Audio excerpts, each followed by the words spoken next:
Dear friends, welcome back. 19ാമത്തെ ചാപ്റ്ററിൽ പ്രധാനമായിട്ടും ചോദിക്കുന്ന ചോദ്യങ്ങൾ വെബറിൻ്റെ സ്റ്റേറ്റ് എന്ന കോൺസെപ്റ്റ്, അതുപോലെ തന്നെ characteristics features of ideal type of bureaucracy, liberal theory of state. Ideal type എന്ന് പറയുന്നതും അതുപോലെ തന്നെ സ്റ്റേറ്റ് എന്നുള്ള കോൺസെപ്റ്റൊക്കെ വെബറിൻ്റെ കോൺസെപ്റ്റാണ്. വെബറിൻ കോൺസെപ്റ്റ് നമ്മൾ മുൻപത്തെ ഒരു ചാപ്റ്ററിൽ പറഞ്ഞിട്ടുണ്ട്. അതിനോട് കണക്റ്റഡ് ആയിക്കൊണ്ട് നിങ്ങളിത് മനസ്സിലാക്കുക. Okay. State is used synonym for nation, government, society or country.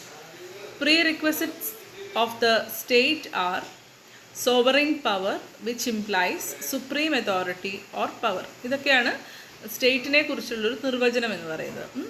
According to McIver, state is law as an association which acting through government endowed to this end with coercive power, maintaining within a community territorially democrated universal external condition of social order. ഇത് മെക്കൈവറിൻ്റെ ഡെഫിനേഷനാണ്. State എന്ന് പറഞ്ഞിട്ടുണ്ടെങ്കിൽ ഒരു അസോസിയേഷനാണ്. ഗവൺമെൻറ്റിൻ്റെ എൻഡോമെൻറ്റോട് കൂടെ കൊയേഴ്സീവ് power എന്ന് വെച്ചിട്ടുണ്ടെങ്കിൽ കൂട്ടിയിണക്കുന്ന ഒരു ശക്തിയാണ്, അല്ലെങ്കിൽ അധികാരം ചെലുത്തുന്ന ഒരു ശക്തിയാണ്.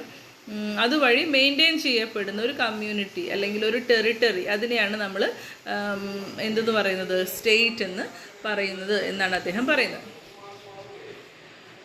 അരിസ്റ്റോട്ടലിൻ്റെ അഭിപ്രായത്തിൽ state is a union of families and villages having for its end a perfect and self sufficient life which means happy and honourable life.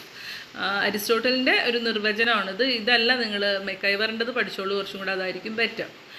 When a group of people are permanently settled, definite territory and have government of their own, free from any kind of external control, they constitute a state and it has sovereign power upon its people. ഇത് അതിൻ്റെ ഒരു എക്സ്പ്ലനേഷനാണ്. അതായത് ഒരു group of people permanent ആയിട്ട് ഒരു പ്രത്യേക പ്രവിശ്യയിൽ താമസമാക്കുകയും അതുപോലെ തന്നെ അവർക്കൊരു ഗവൺമെൻറ് സ്വന്തമായിട്ടുണ്ടാവുകയും മറ്റുള്ള ബാഹ്യമായിട്ടുള്ള നിയന്ത്രണങ്ങളിൽ നിന്നും അവർ വിട്ടു നിൽക്കുകയും അല്ലെങ്കിൽ അവർ അധീനപ്പെടാതിരിക്കുകയും ചെയ്യുകയാണെങ്കിൽ അവരൊരു സ്റ്റേറ്റ് കോൺസ്റ്റിറ്റ്യൂട്ട് ചെയ്യുന്നു, അല്ലെങ്കിൽ രാഷ്ട്രം നിർമ്മിക്കുന്നു എന്നാണ് പറയുന്നത്. അതിനെന്തുണ്ടാവണം?